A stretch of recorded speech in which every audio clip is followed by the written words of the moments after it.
Sí, buenos días, vamos a continuar con nuestras enseñanzas. Le damos la bienvenida a todos nuestros seguidores en las redes sociales, en el internet, en el Facebook.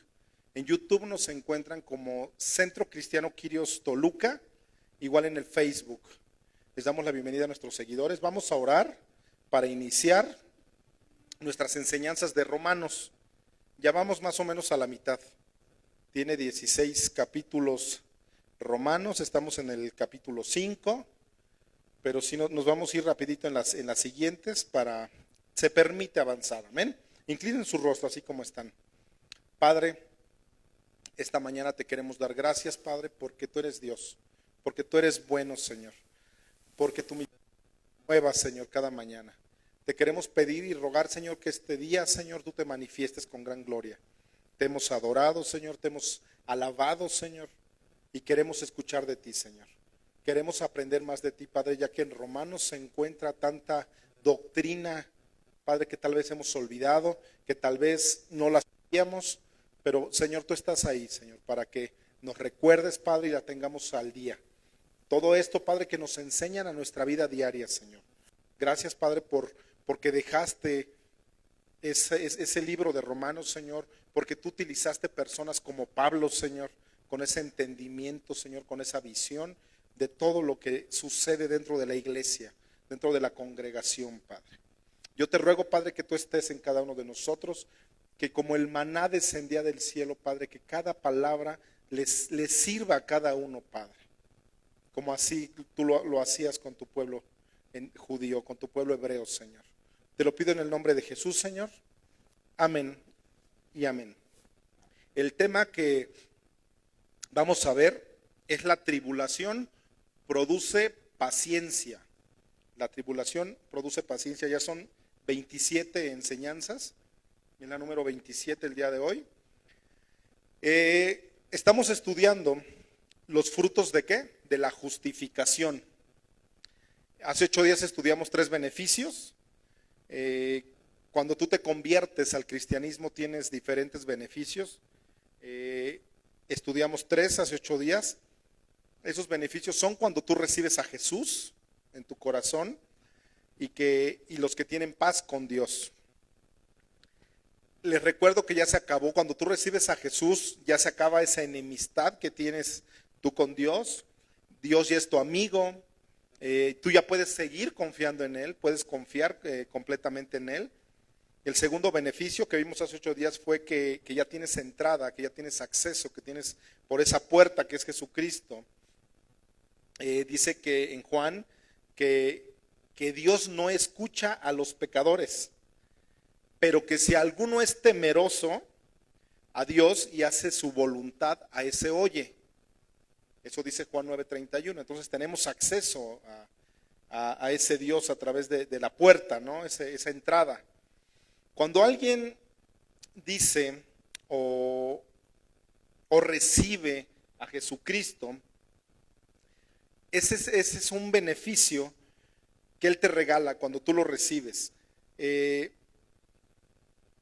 que quedar bien claro que ese acceso que tú tienes es a través de la oración. No hay algo más que tú puedas entrar a Él, es a través de la oración. Es bien importante que te quede bien claro eso, ¿no? Que es a través de la oración como puedes entrar a ese trono de gracia, donde puedes platicar. Es el momento de decirle, ¿sabes qué, Señor? Aquí estoy. Para los judíos, este día miércoles que viene es el día del Yom Kippur. El día del Yom Kippur es el día de la expiación. En la época de Moisés, en el Antiguo Testamento, se les enseñó que ahí tenía nada más el sumo sacerdote entrar con todos los pecados del pueblo.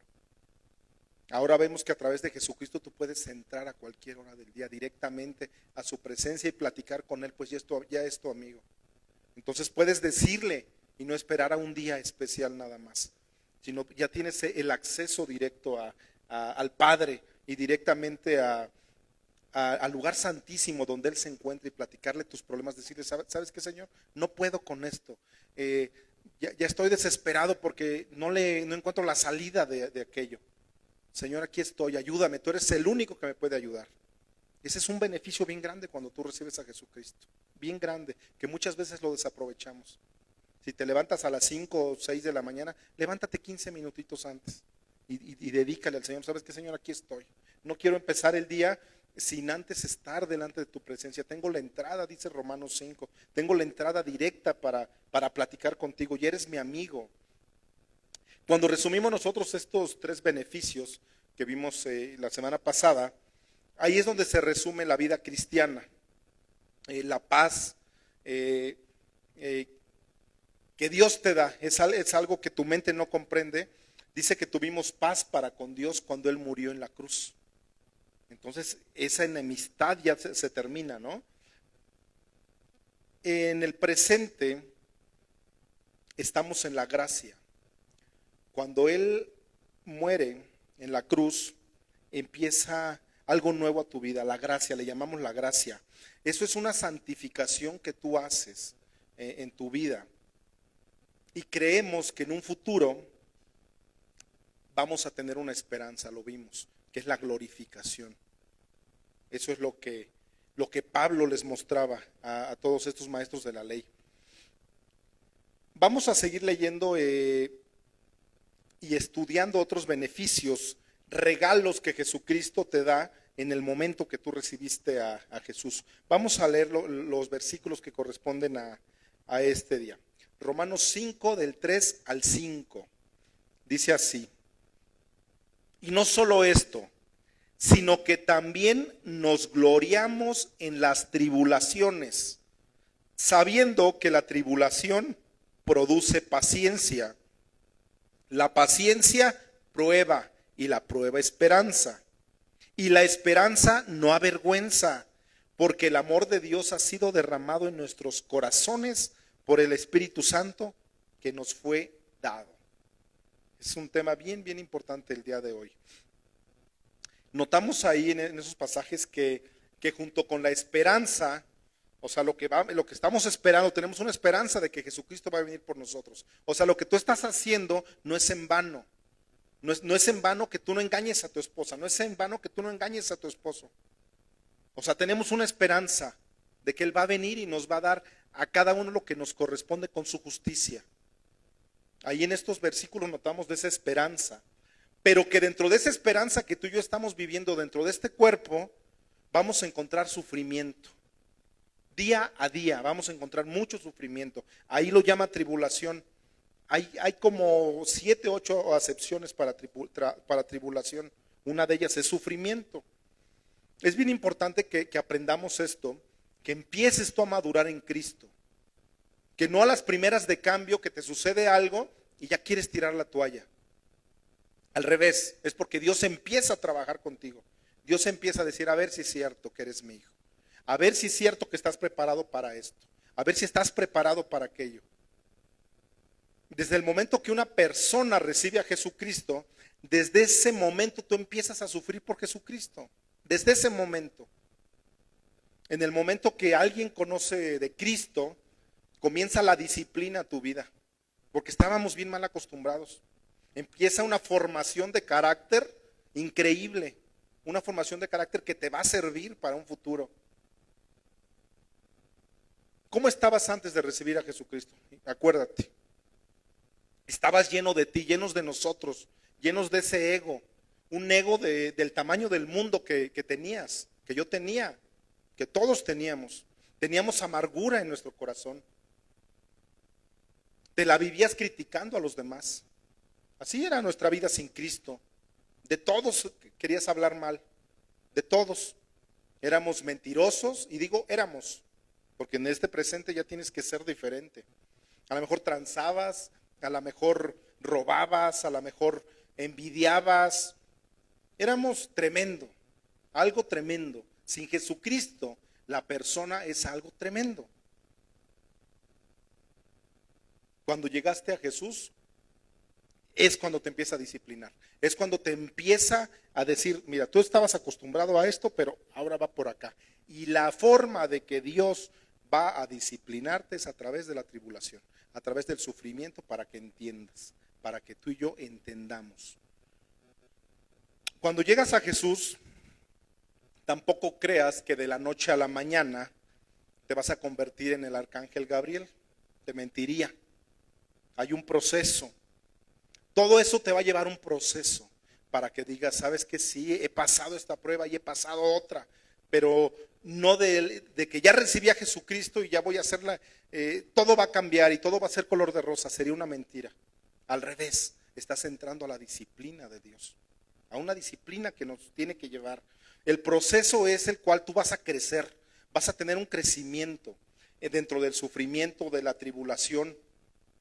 Yo me preguntaba haciendo todo este estudio y indagando con otros pastores, con la palabra, con los originales, ¿por qué debemos de sufrir? O sea, ¿por qué dice ahí en Romanos 5 que también nos gloriamos en las tribulaciones? O sea, dice que tienes que estar contento en las tribulaciones, sabiendo que la tribulación te va a producir paciencia. O sea, tranquilo, relájate dentro de la tribulación. Y la paciencia va a producir una prueba aparte. Y la prueba, la esperanza de que todo lo que estamos haciendo es para Él, porque sabes que va a venir Él y va a venir por nosotros. Mucha gente piensa y razona de esta manera el por qué sufrir. Si Dios fuera bueno, ¿por qué hace sufrir a sus hijos? Si Dios es bueno, ¿por qué murieron 5,000 niños en el tsunami en el 2004? Si Dios es bueno, ¿por qué no me da un BMW 2018? Pobrecito de mí, ya que ya me baje del camión. ¿Por qué Dios escogió el sufrir para el ser humano? Si Él es todopoderoso, pues puede impedir el que yo sufra, ¿no? Pues me ama. O sea, mucha gente llegas a pensar de esa manera. Llegas a Cristo y piensas que todo se va a convertir en color de rosa y no, es una mentira. Yo te estaría mintiendo bíblicamente. La gente piensa, razona de esa manera que Dios es bueno y que por tal manera yo no tengo que sufrir. Y Pablo nos muestra lo contrario, totalmente. El mundo tiene un problema para poder confiar en Dios. No se atreve, no cree que pueda confiar en Dios. Tiene miedo al sufrimiento detrás de todo esto. Tiene miedo de sufrir. No quiere sufrir la gente. Vas por el camino de sufrir y le quieres dar vuelta. Pero recordemos que es donde Dios te va a disciplinar y donde vas a crecer. Donde tú vas a crecer, tú y yo vamos a crecer. Si llevas 15 años en Cristo y te haces un análisis, no eres el mismo de ahorita, de hace 15 años. Traes cicatrices, ya traes lastimadas, ya traes experiencia de gente que te trató así, que te trató de tal manera. Pero tenemos que sufrir. Esa es la forma que Dios utiliza para que tú y yo crezcamos y para que estemos preparados para un futuro. El problema del ser humano, de la gente que no quiere sufrir, oscila en que para ellos la ausencia de sufrir, la ausencia del sufrimiento, para ellos es felicidad.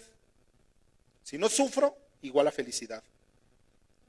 Si Dios fuera bueno, es ausencia de sufrimiento, igual a ausencia de sufrimiento.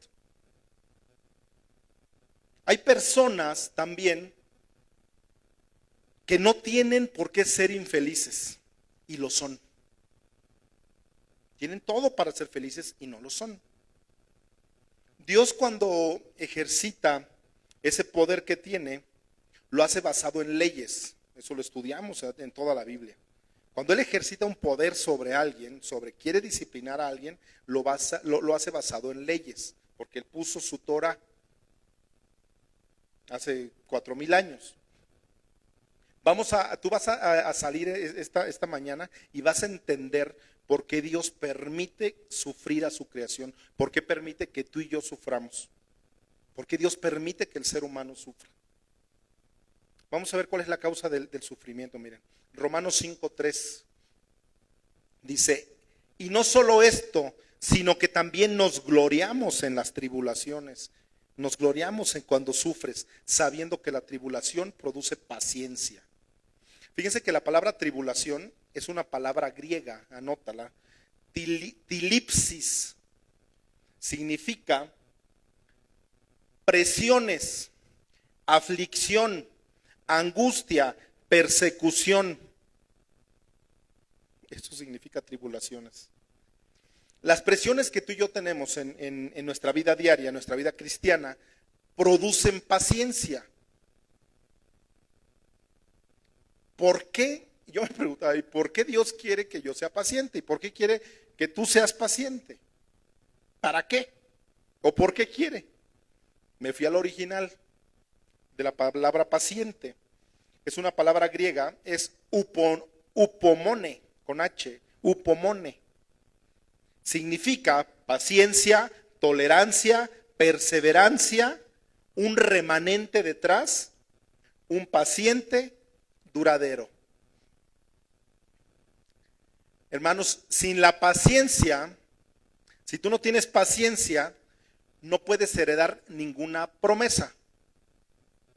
Si yo no soy paciente, yo no puedo heredar las promesas que tiene Dios para mí.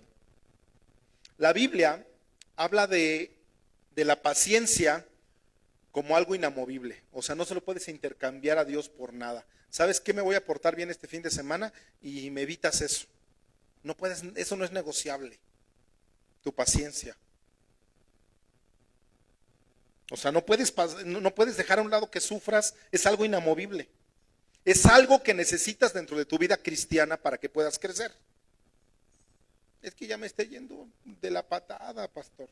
Me está yendo bien mal desde que ya me congrego, desde que trato de leer la Biblia, desde que estoy orando, desde que me digo cristiano, estoy en la calle de la amargura. Me va peor. No tengo lana, antes tenía más lana, se enfermó mi hijo. De eso estoy hablando. De eso estoy hablando. Que estás pasando por el fuego de Dios, por el desierto, porque tienes que sufrir. Es algo necesario en la vida cristiana. Y Pablo se los explicaba a los de Roma. Tienes que sufrir. Vamos a ver qué dice Hebreos 6:12. Hebreos 6:12. Se lo atribuyen muchos teólogos a Pablo, también Hebreos. A fin de que no os hagáis perezosos, sino imitadores de aquellos que por la fe y la paciencia heredan las promesas. Vamos a ver Hebreos 10:36. Fíjense, dice, porque os es necesaria la paciencia, o sea, a fuerza. Es necesaria la paciencia para que, habiendo hecho la voluntad de Dios, obtengáis la promesa. Bien claro, ¿no? A fuerza el cristiano, tú y yo, necesitamos la paciencia, forzosamente. No existe eso en la Biblia, que un cristiano no tenga paciencia. En la Biblia yo no encontré a alguien que no tuviera paciencia, porque si existiera un cristiano que no tenga paciencia, es porque no ha sufrido. Nadie puede hacer la voluntad de Dios si antes tú no has sufrido por Él. La paciencia, hermanos, es aguantar. Es que no te des por vencido. Y que te pegaron por este lado y pues te cubres y ora por el otro, y como dicen por ahí, no ves lo duro sino lo tupido.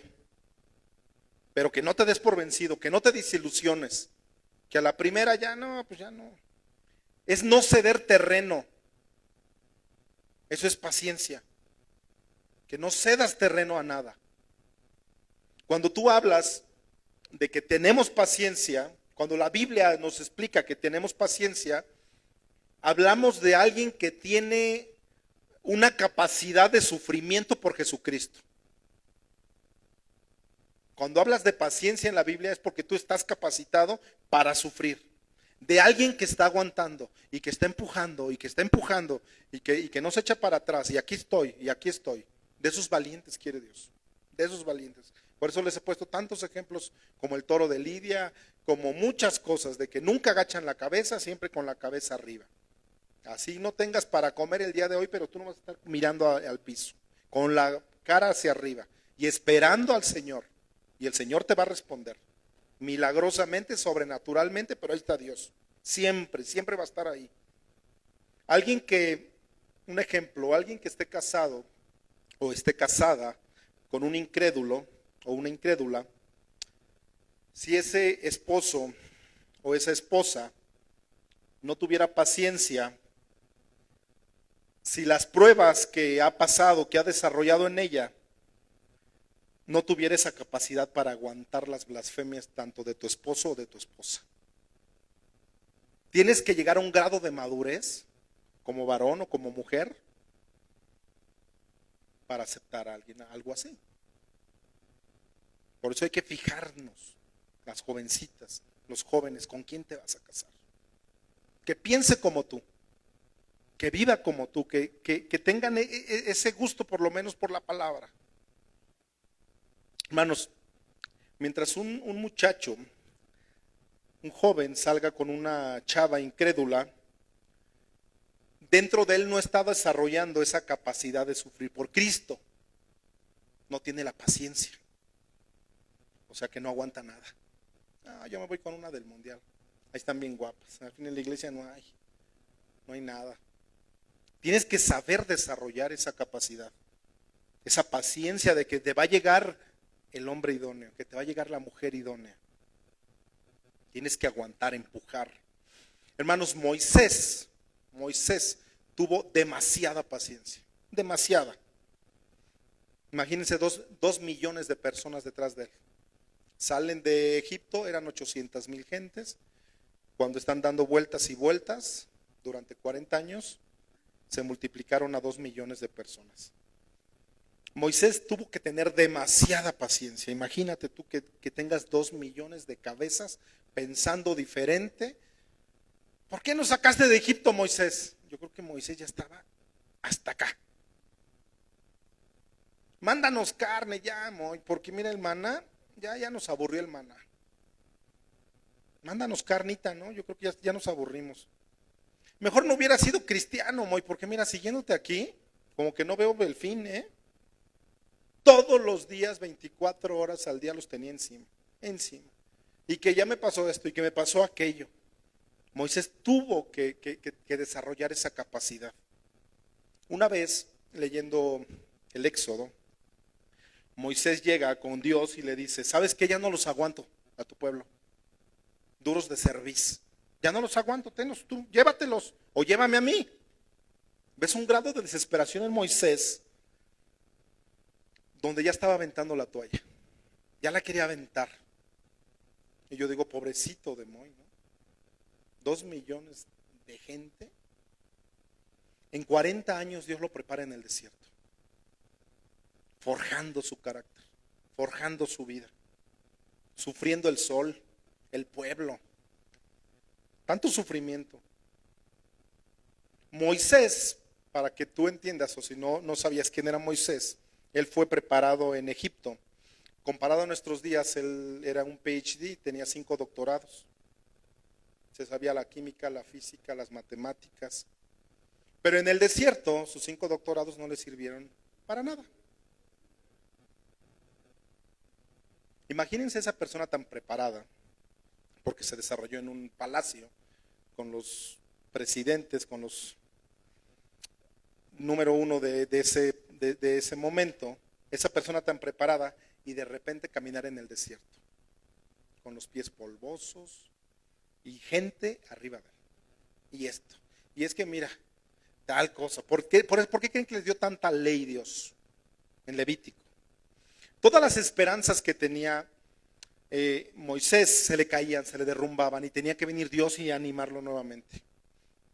Todo lo que él tenía pensado, casarse con la princesa, tener una vida desahogada, vivir con lana, con los carros que él quisiera, millonario, a todos sus sueños le dijo adiós, bye, a todo. De repente se encuentra literal como un limosnero delante de Dios. Dice que dejó todo, que se despojó de todo. Y ahí es donde Dios lo quería llevar. Ahí. Sentirse que delante de Dios, él, Moisés, es el único que te da el poder para que puedas hacer algo. Y que fuera de él no tienes nada. No tienes ninguna fuerza. Dios le dice a Moisés, Moisés, vas a sacar a mi pueblo. Yo me imagino a Moisés, 400 años de esclavitud. O sea, ya estaban arraigados. Ya tenían en ese pueblo, ya estaban acostumbrados a vivir. a esa mentalidad de esclavo, nada más levantarse y hacer tabiques. Y cárgale la arena para allá y tráele, con una mentalidad de esclavo. Tuvo que ejercer esa capacidad Moisés hasta tenerle esa fe increíble. Yo soy el elegido. Yo soy el que va a sacar a este pueblo del cautiverio. Moisés, Dios le hace 5 preguntas a Moisés. Le contesta a Dios. Pero durante esas 5 preguntas, Moisés manifiesta una incapacidad total de poderle servir. No puedo hablar, no hablo. ¿Quién soy yo? Le responde, ¿quién soy yo? ¿Y tus 5 doctorados, papá? ¿No que te preparaste para enfrentar al mundo? ¿Cómo dice un eslogan de una escuela? ¿Te preparan para comerte al mundo? Así me imagino que Dios le contestó. Dice, ¿quién soy yo? Dios no le responde nada cuando él dice eso. No hay una respuesta de Dios. ¿Quién soy yo? Dios se quedó callado. Solamente le respondió, yo soy Jehová. Yo soy Yahweh. O sea, le dijo, no me importa lo que tú seas. Y Dios te dice, no te importa lo que tú seas esta mañana. Lo que debe de importarte es quién te está mandando. ¿Quién está detrás de ti? El poderoso. ¿Y cómo se mostró en todo el Éxodo? No sé hablar, no sé testificar. Hermanos, creamos, y estoy estudiando la palabra, Dios utiliza a la gente más iletrada en la Biblia. Dios utiliza todo este tipo de gente para avergonzar al débil. Para avergonzar al sabio, a todos los débiles. Pero con Dios tú crees, con Dios te creces. Para que tú creas en ese Dios sobrenatural y la demás gente crea. Yo recuerdo hace muchos años, en la iglesia donde nos congregábamos, llegó una pastora y empezaron a criticar que por qué pastora y que no hay hombres y no sé qué, y se levanta un hombre de Dios y dice, pues los martillos no quieren, por eso utilizamos a las chanclas. Entonces Dios utiliza, y si es tu momento, aprovéchalo, porque si no eres tú va a ser otro y va a seguir, pero tienes que aprovechar eso, lo que Dios te pone enfrente. Los que hemos levantado un negocio, lo que hemos trabajado por levantar un negocio, nos damos cuenta que no lo levantas en 3 meses un negocio, no lo levantas en 6 meses, no lo levantas en un año. Tienen que pasar años para que tú sí puedas inclusive vivir de ahí o sacar dinero de ahí. Años para que te vayan reconociendo que eres un buen doctor, que eres un buen abogado, que eres un buen comerciante. Para que puedas vivir de ahí, tienes que tener paciencia, mucha paciencia. Tienes que reinvertir, no sacar dinero. Tienes que inventártelas para no gastarte lo que es tus ganancias, sino que le metes a tu negocio, ¿no? Para que te funcione, así es al principio. Comienzas, nadie te reconoce, nadie te conoce. Pero si te desesperas, yo he escuchado gente que tiene una tortería, abre un restaurante y a los 2 meses piensa que iba a vender como un McDonald's.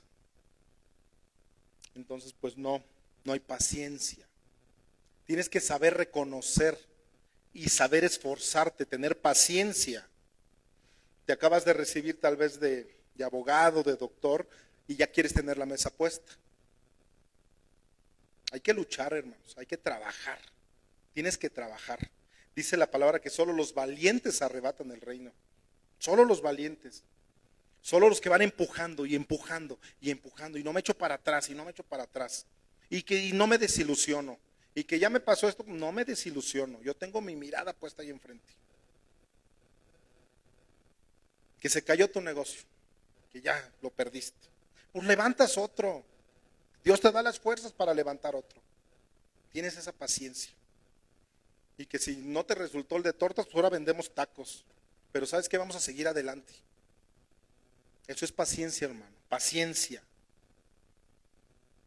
Que solo tienes 20, 30 niños en tu escuela y no te desilusionas. Y ya llevas años picando piedra, es tener paciencia. que no te desesperes. Dice la Biblia en Primera de Juan 5, que el que es nacido de Dios vence. Entonces, si tú eres nacido de Dios, tú vences. Y no te importa cualquier traba que tengas. Las iglesias, hermanos, están llenas de personas desilusionadas, de muchas desilusiones que tienen. Dentro de las iglesias, no estoy hablando de la gente de allá afuera, la de allá gente ni cuenta en esto. Las iglesias de hoy están llenas de personas desilusionadas, amargadas, frustradas, decepcionadas. Es que todos son una bola de hipócritas ahí, ya que van, mira cómo levantan las manos. Pues no seas tú hipócrita entonces. Si tú dices que todos son, pues tú no seas uno de ellos. No seas hipócrita tú entonces, para ir cambiando eso. Hay que levantarnos, hay que poner el ejemplo, es tiempo de renovar todo eso. Tenemos que cambiar, hermanos, de luchar, de empujar. Este mundo es un mundo hostil. Cuando sales, todo está en contra tuya, todo. Te empiezan a criticar porque eres cristiano, porque vas a una fiesta y ya no te echas un tequilazo como ellos, y ya no salgo el viernes en la noche. Desde ahí empiezan a fastidiarte. Desde el momento que eres cristiano y tú quieres exponer, manifestar tu forma de vida ahora, ya eres criticado. Desde ahí ya estás luchando con un mundo hostil de veras. La gente te quiere hacer sufrir. La gente me quiere hacer sufrir. Y nada más te tienen ahí arriba. Y eso que es cristiano, fíjate, ya hizo esto. Nos tienen ahí en la mira así como si ellos fueran tan buenas, como si fueran unos angelitos. Hermanos, la Biblia dice que el sufrimiento hace que el cristiano se goce. En otras palabras, ahí Romanos 5:3. Cuando tú y yo sufrimos, estamos desarrollando una capacidad de aguantar y de aguantar y aguantar más y más y aguantar y aguantar. Y estos sufrimientos están haciendo de ti y produciendo dentro de ti gozo y más gozo. Y no pierdo mi sonrisa. Y estoy aquí otra vez, me levanto temprano. Y otra vez voy a darle. Eso Pablo les decía, no te desilusiones, síguele. Un cristiano tiene que estar gozoso a pesar de sus tribulaciones, de sus sufrimientos. Hermanos, si no es de que nos guste sufrir también, sino que nos gozamos el saber que ese producto va a producir de nuestro carácter un crecimiento. Saber que esa prueba que tú estás cruzando, que yo estoy cruzando, de ese sufrimiento va a producir un carácter bien refinado para que puedas servir mejor a Dios, para que puedas expresarte mejor de Dios. Vean lo que dice 2 de Corintios 4, 16 y 17. Dice, por tanto, no desmayamos. Antes, aunque nuestro hombre exterior se va desgastando, o sea, ya te estás haciendo viejito, el interior, no obstante, se renueva de día en día.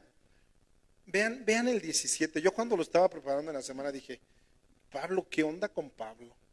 O sea, yo por cosas menores que él pasó, quiero tirar la toalla, ¿no? Tú quieres tirar la toalla. Y dice el 17, ¿por qué esta leve tribulación? ¿Cómo la califica Pablo? Esta leve tribulación momentánea produce en nosotros una cada vez más excelente y eterno peso de gloria. Alguien que dice, no desmayamos. No me desmayo. Aunque vaya mal en el negocio, yo no desmayo. Aunque vaya mal yo no desmayo. ¿Sabes quién dice yo no desmayo? Alguien que es maduro de carácter. Alguien que ya pasó por fuego y que Dios lo formó y que dice, no importa, es cuando ya tienes una madurez en tu carácter. Hermano, la persona que no desmaya y que empuja y empuja, ese es alguien que tiene madurez de carácter. Esa persona es realmente. No es la que grita y que yo, no. La palabra dice que la persona madura es la que a pesar de tantas cosas que ha sufrido, ahí sigue. Y lo sigues viendo empujando y empujando. Y no me echo para atrás. Es alguien que ha crecido en el Señor realmente, esa persona. Las personas carnales, las no espirituales, son las personas que son inmaduras en Cristo, inmaduras en Jesús. Y se caracterizan por eso, las personas carnales. A las primeras de cambio, dijeran allá en Tejupilco, se me rajan a la primera. Solo un cristiano maduro, hermano, va a poder llegar a servir a Jesucristo y hacer algo por su Dios. Solo una persona madura.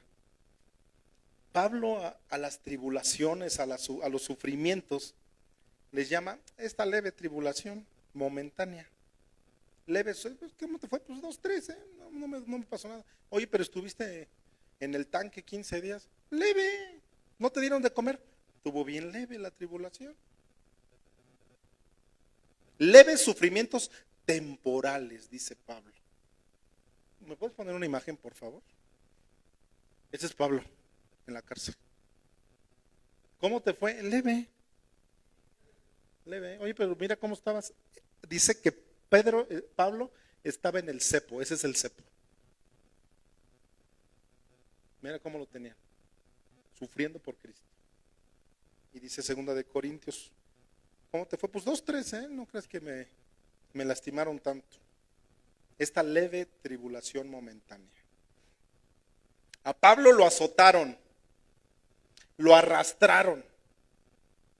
La mayor parte de su vida estuvo en la cárcel, en prisión. Tenía problemas de salud. Algunos teólogos, que tenía un dolor de cabeza muy tremendo. Otros teólogos dicen que tenía problemas en sus ojos. Tenía falsos hermanos, falsas iglesias que él fundó. O sea, las funda él, pero los hermanos hicieron que fueran falsas iglesias. No lo quisieron recibir en Jerusalén 2 veces. 2 veces no lo quisieron recibir sus hermanos en Cristo. Le hacían cuentas de sus ofrendas y de sus diezmos. Llegaba a la iglesia, pero ¿en qué te la vas a gastar, Pablo? Porque ya vemos que estás estrenando traje Roberts, Le hacían cuentas de su lana. Él había instituido las iglesias.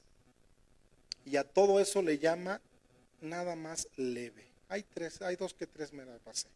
Cualquier cosa. Nosotros, hermanos, dicen Hebreos que aún no hemos sufrido hasta la sangre. Que tú y yo no hemos sufrido hasta la sangre. Ya no quiero regresar a la iglesia. ¿Para qué?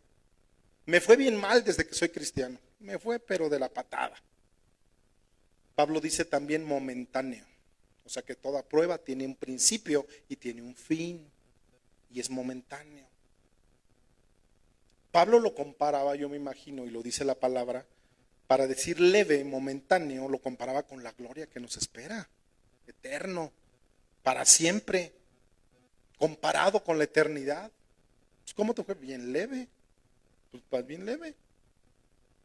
Lo que yo pueda sufrir en este mundo no se compara con lo que yo voy a gozar. Hermano, lo más que pueda suceder a ti y a mí es que te maten. Lo peor. ¿O no? ¿O qué más te pueden hacer? ¿O qué más te puede pasar? Pues sí, ¿no? Que nos maten. Pues aquí estoy, llévame. De una vez dame el tiro de gracia, si ya no me quieres ver aquí en este planeta, aquí en Toluca.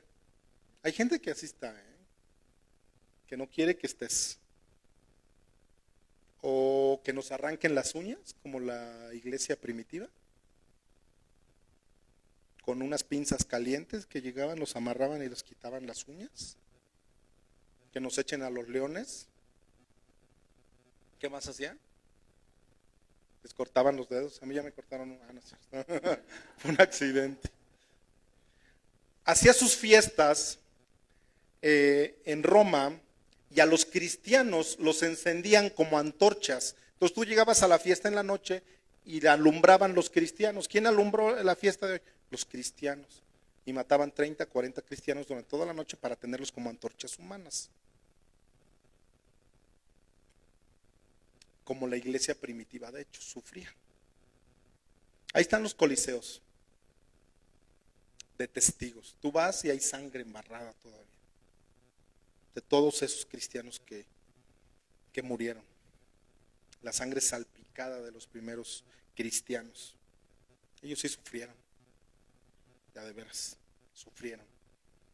Hermano, en cualquier momento que muramos o muéramos, es válida las dos palabras, en el momento que muramos, no se van a comparar los sufrimientos del tiempo presente, de lo que tú estés sufriendo hoy en día, no va a ser comparado con esa gloria que te está esperando. No va a ser comparado. Y si tú no tienes esa perspectiva de vida, de eternidad, para ese sufrimiento, nunca vas a llegar a ser maduro. Jamás. Por cualquier cosita, como la gelatina, a temblar. Al revés. Vean lo que dice Romanos 8:17. Sí, hay muchos cristianos de gelatina. Por no decir otra palabra grosera. Romanos 8:17. Y si hijos, también herederos. Herederos de Dios y coherederos con Cristo. Si es que padecemos juntamente con Él. Para que juntamente con Él seamos glorificados. La Biblia dice bien claro, hermanos, bien claramente ahí, que nadie que haya sufrido por Jesucristo va a heredar el reino de Dios. O sea que tienes que sufrir, es inamovible. Esta mañana yo los invito a que hagan una reflexión. ¿Yo he sufrido por Cristo? Pregúntate, ¿qué he sufrido por Él? ¿Qué ha pasado?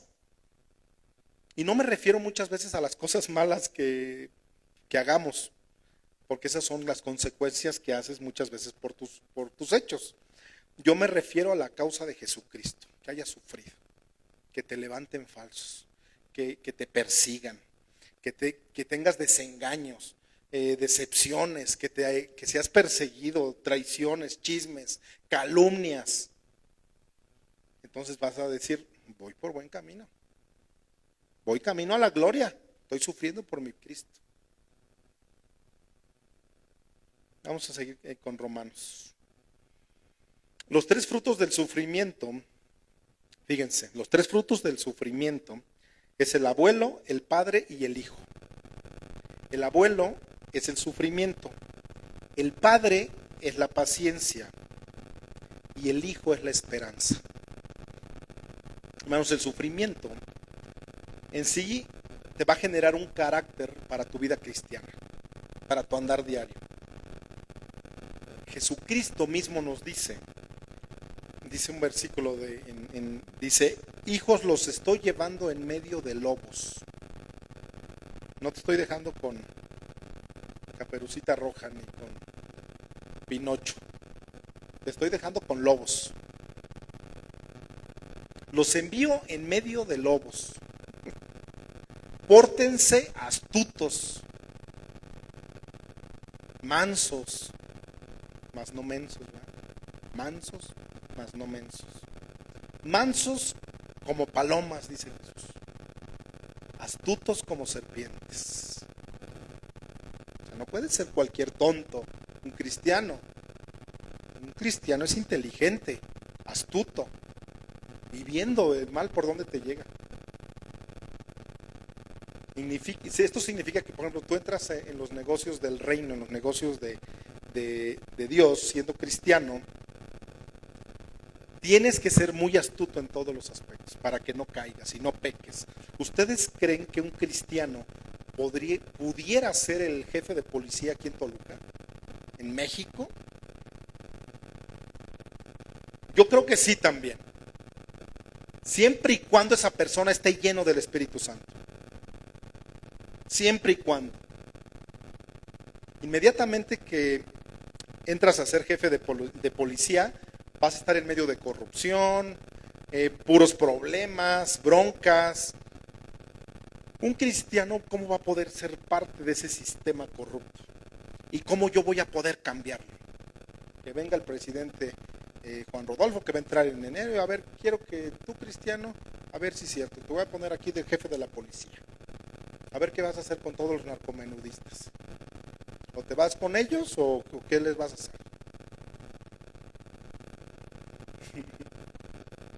Si vas a ser diputado, yo eso que les digo a los cristianos, porque ya hay muchos cristianos que son diputados, que han llegado a ser senadores cristianos, con el simple hecho de que dejes la semilla, yo creo que has cumplido tu misión.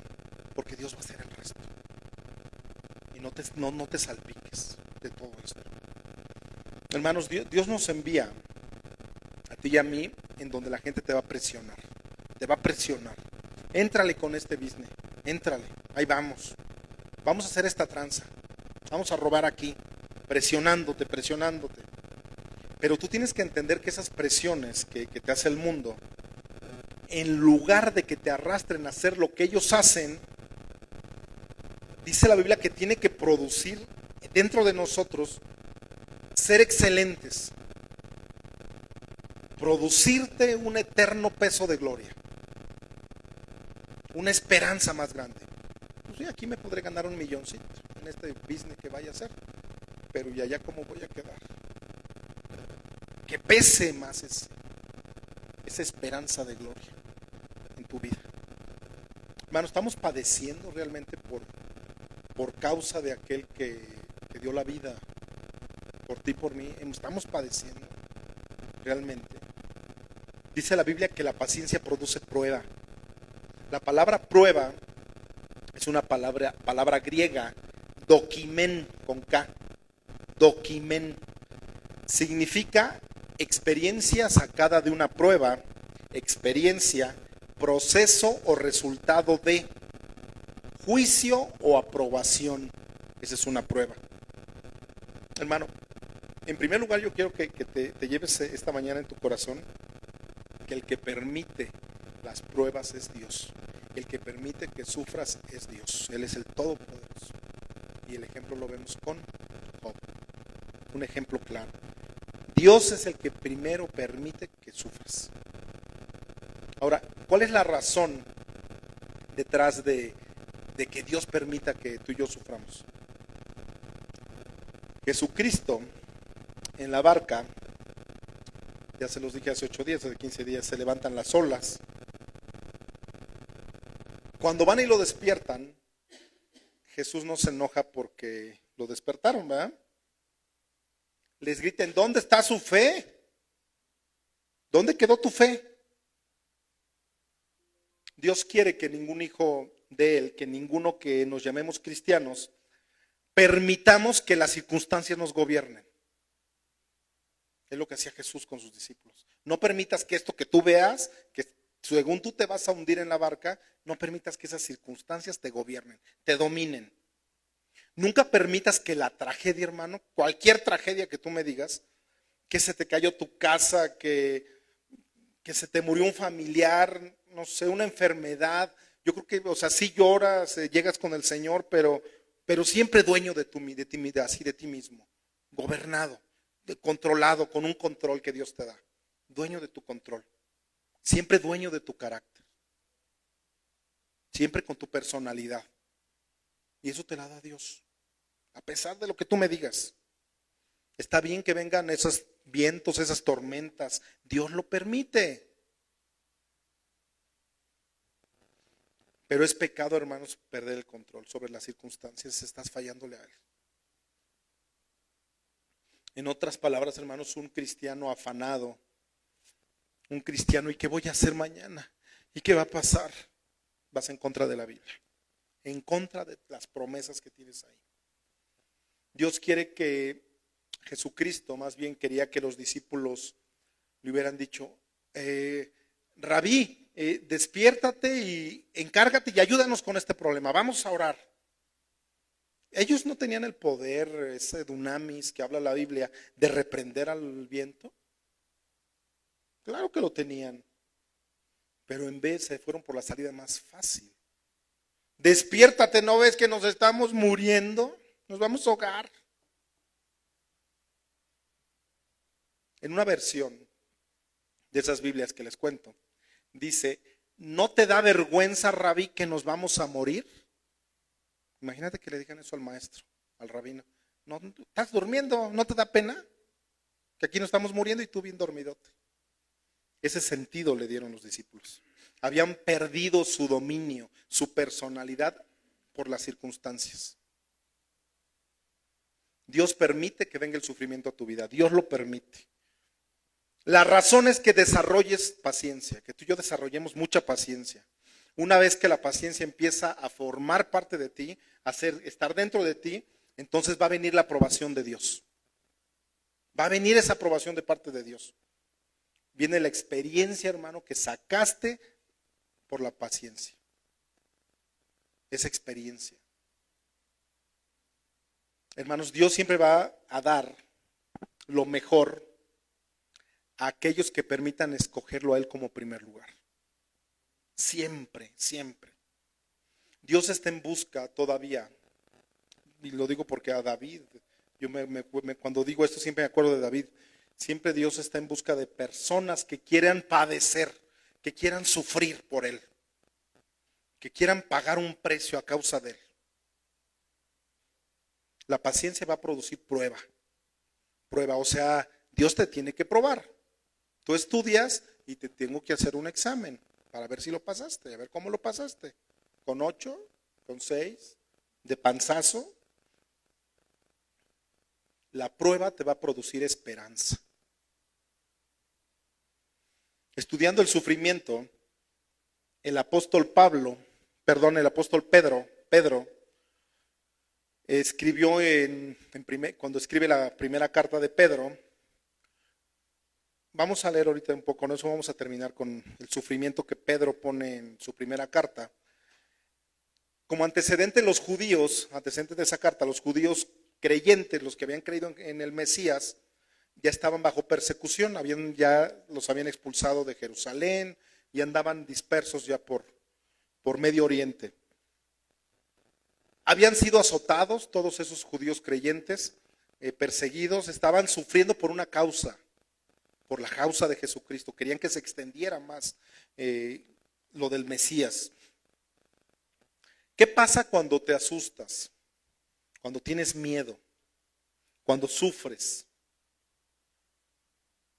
Pues te pierdes la concentración, te espantas, pierdes esa concentración hacia donde ibas, a lo que yo tenía concentrado.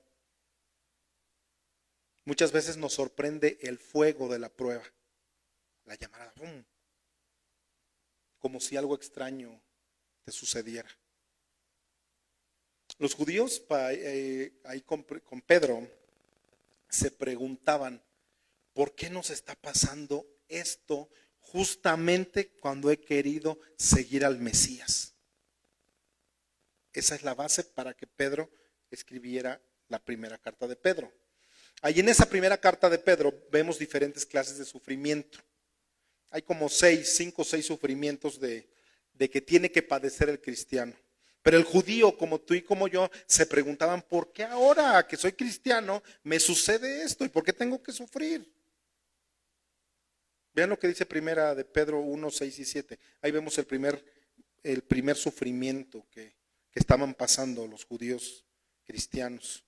En lo cual vosotros os alegráis, aunque ahora por un poco de tiempo, si es necesario, tengáis que ser afligidos en diversas pruebas. 7, para que sometida a prueba vuestra fe, mucho más preciosa que el oro, el cual aunque perecedero, se prueba con fuego, sea hallada en alabanza, gloria y honra cuando sea manifestado Jesucristo. Tú eres cristiano, recibes a Jesús, vienen las pruebas a tu vida, viene una prueba en tu familia. ¿Por qué? Porque ya abandonaste una religión, ya abandonaste algo que venías haciendo por tradición.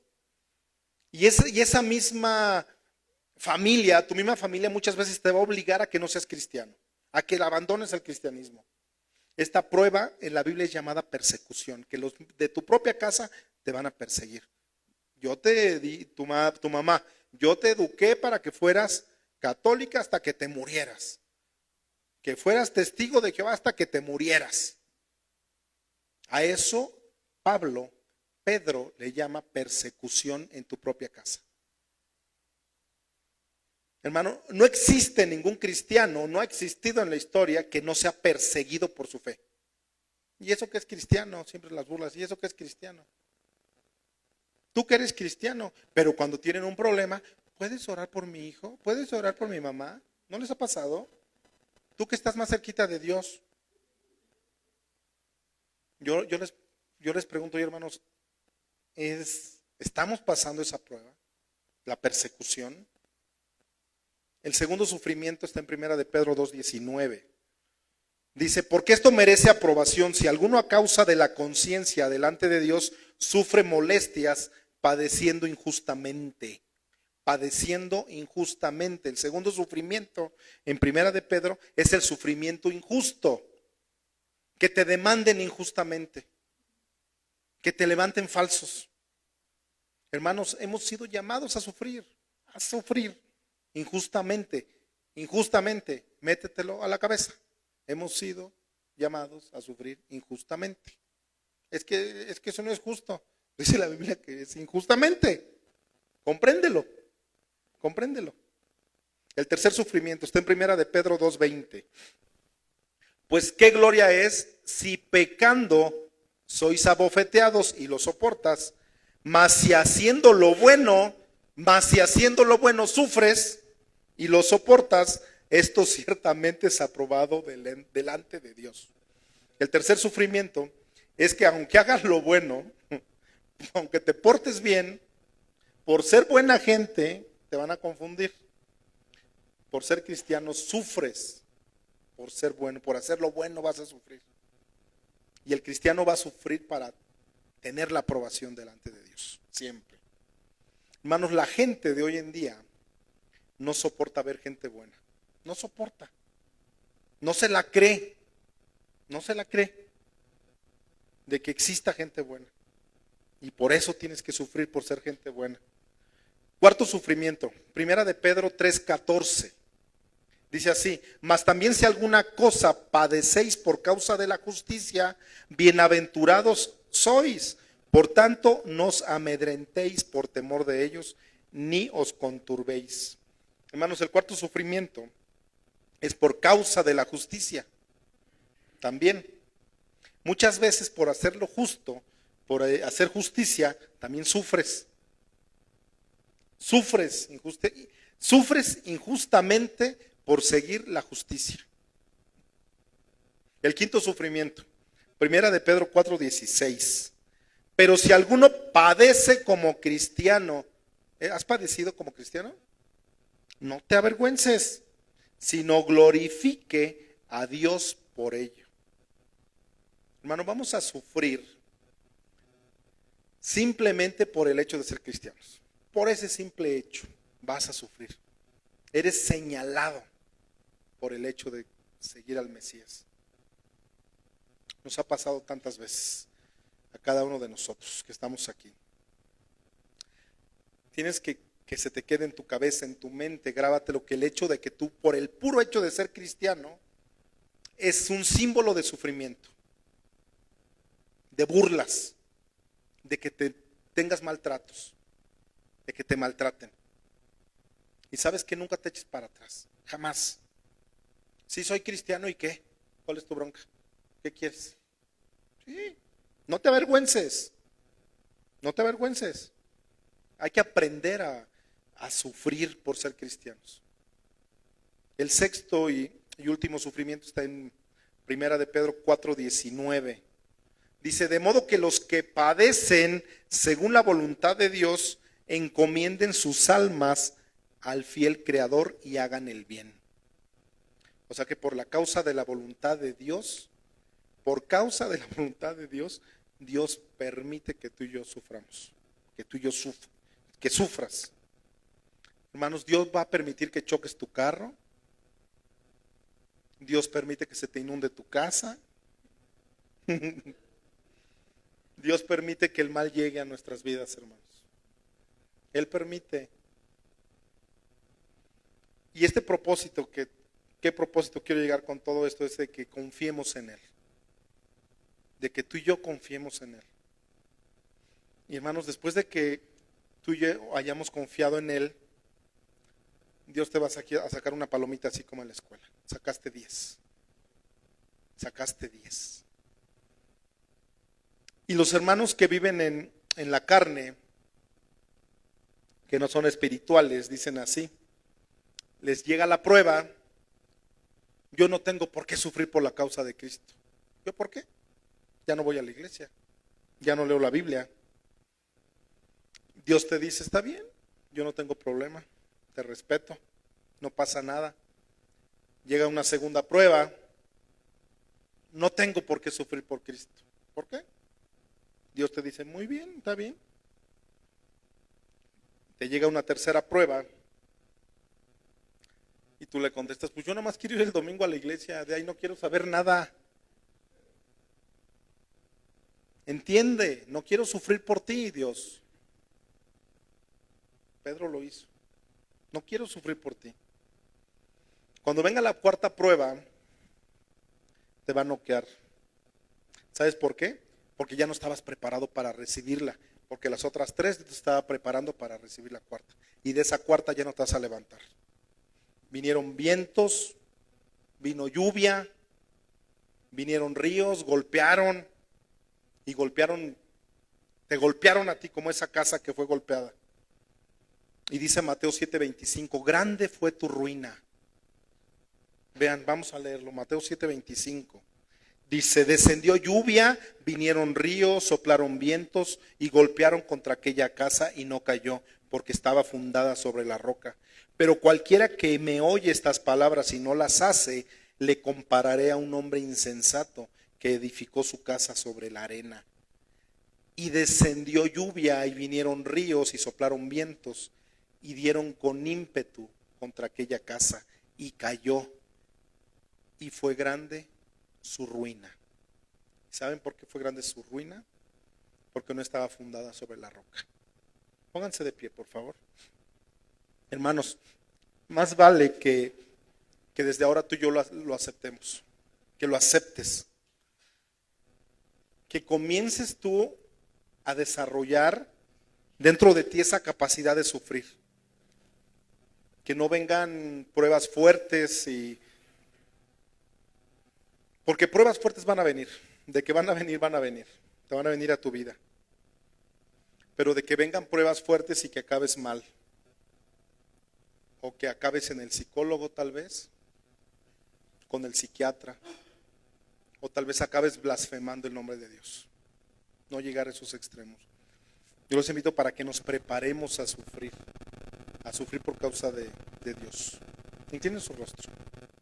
Señor Jesús, Padre, te damos gracias, Padre, esta tarde. Porque sabemos, Padre, claramente, Padre, en esta enseñanza que detrás del sufrimiento estás tú. Que tú nos quieres formar un carácter, Padre. Y que nos estás golpeando con martillo para darnos forma. Que no nos golpeas con marro porque marro destruye y el martillo construye. Señor, es absurdo muchas veces, es ilógico, Padre, que antes de conocerte, Señor, me iba bien, Señor, tal vez, porque mi mente carnal, Señor, piensa de esa manera, pero yo sé que ahora que en esa mente yo estaba en enemistad contigo, Padre. Y hay situaciones que tenemos que discernir espiritualmente, Padre. Tú nos dices, Padre, que cuando vengan esas pruebas, que no tengamos miedo, que no nos amedrentemos, dice tu palabra, Señor, ya que tú no estás dormido. Señor, que no perdamos la calma, Señor. Que tengamos dominio, Padre, nosotros mismos. Que dominemos las circunstancias, Padre. Por más mal que estén esas circunstancias, que las dominemos, Señor. Por más que tu barca se esté hundiendo, no te desesperes. No desesperarnos. Señor, sabemos que después de que pasa la tormenta, Señor, viene la calma. Después de que pasa la prueba, Señor, es maravilloso, Señor, muchas veces saber que estamos en una prueba, Padre. Y que nos vas a encontrar aprobados, Señor. Que nuestro carácter, Señor, se va pareciendo más al de Jesucristo, Señor. Tú nos vas preparando, Señor. Los inmaduros emocionalmente, Señor, no quieren sufrir, Padre. Tú nos preparas, Señor. Guíanos, Señor. Danos forma, Padre, como al oro, Señor, al oro precioso. Danos con el martillo, Señor. Danos una forma, Padre, como tú quieres que te sirvamos.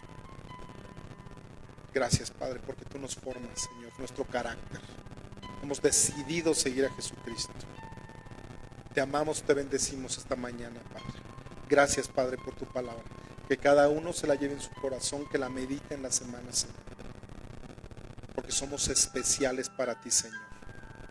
Tú no permitirás que nos pase nada malo, Señor. Nos tienes en el hueco, en tu seno, Señor. Tú eres grande y detrás de cada prueba tú estás, Padre. En cada prueba está la medicina, en cada prueba está la solución, Dios. Te amamos, te bendecimos, Señor. Te bendecimos, Señor Padre. Queremos cantarte, Señor. Queremos adorarte esta mañana, Señor.